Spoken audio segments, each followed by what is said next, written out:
All right, let's jump right into this. We're going to talk about a single year that completely changed the game for post-colonial Sri Lanka, 1977.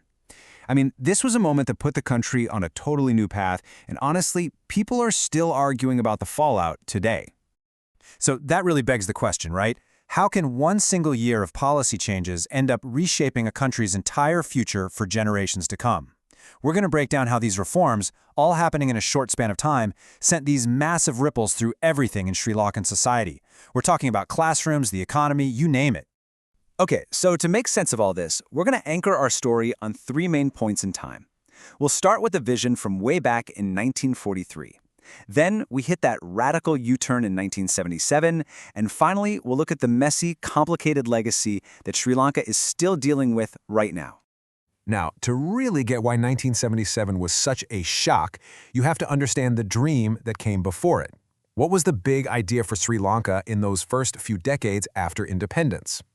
You see, the whole post-colonial project was built on this big dream of a strong welfare state. The goal? Simple, really. Build one unified nation. And the way to do that was to take care of your people, make sure there was social justice. And the absolute cornerstone of this whole thing?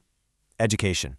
And wow, this quote from CWW Kannangara, he's the guy who basically designed Sri Lanka's free education policy. It just nails the whole vibe. He saw education not as something for the rich kids, but as a basic right for everyone. He called it an open letter that every single citizen should be able to read. That 1943 Kannangara report laid out this absolutely revolutionary vision. It wasn't just about reading and writing. This was about building a nation from the ground up. Free education was supposed to be the engine that let people climb the social ladder, that smashed those old colonial and caste barriers, and that would bring a really diverse country together as one single tolerant nation of educated citizens.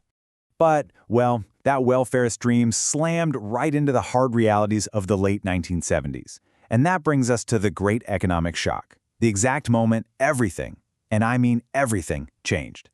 So, flash forward to 1977. J.R.J. Radena and his party win in a massive landslide. I mean, you have to understand, people were just fed up. They were tired of years of economic problems, things being scarce. They were desperate for a change. And Jayawardene, he promised them exactly that. And this new direction had a name everyone was talking about at the time: neoliberalism. This was the big global economic idea, the one being pushed by leaders like Margaret Thatcher and Ronald Reagan. The playbook was simple: open up the economy, get rid of regulations, privatize everything, and go all in on globalization. And this is where we get that now infamous quote from Jayawardene, basically inviting foreign investors in. It just perfectly sums up the new mindset. Think about that whiplash for a second. Sri Lanka goes from Kannangara's beautiful idea of an open letter for all its people to an open door for robber barons and foreign money. It's just a world apart. So this wasn't just about money or markets. No way. This was a fundamental shift that reached into every corner of society.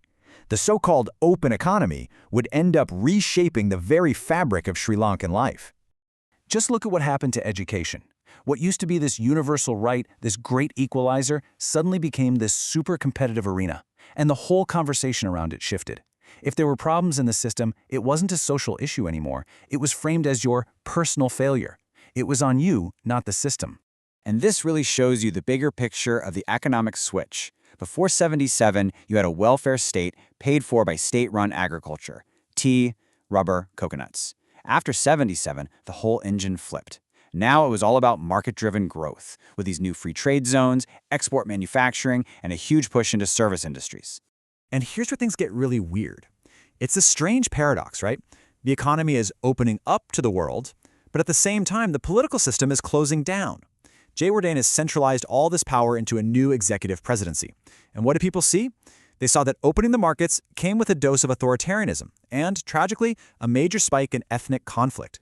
This new era also created this interesting new relationship between big business and national pride. Academics even came up with a term for it: philanthronationalism. It's basically how private companies started using these corporate social responsibility programs to wrap their profit-making in the flag, using nationalism to get a stamp of approval from the state. So here we are, decades later. What's the final verdict on this massive change? Was all that promised progress really worth the price? This is where the debate gets really, really heated. I mean, on one hand, you can't deny the immediate positives. The open economy got rid of all those chronic shortages. It created jobs, exports went up, and the country even became self-sufficient in rice. That's a big deal. But the flip side was brutal. That social safety net, torn apart. Inequality skyrocketed. And a lot of people will tell you that you can draw a straight line from these economic policies to the horrific ethnic conflicts that would tear the country apart. And that's exactly why. This isn't just a history lesson. The choices made back in 1977 are still echoing through Sri Lanka today. They're at the very heart of how you understand the country's modern path, its deep struggles with inequality, and yeah, even the roots of its more recent and painful crises. In the end, Sri Lanka's story from 1977 on really forces us to wrestle with a tough question, one that pretty much every country has to face. It makes us look at the trade-offs between two very different, very powerful visions, and it makes us ask, again and again, what is the true cost of development?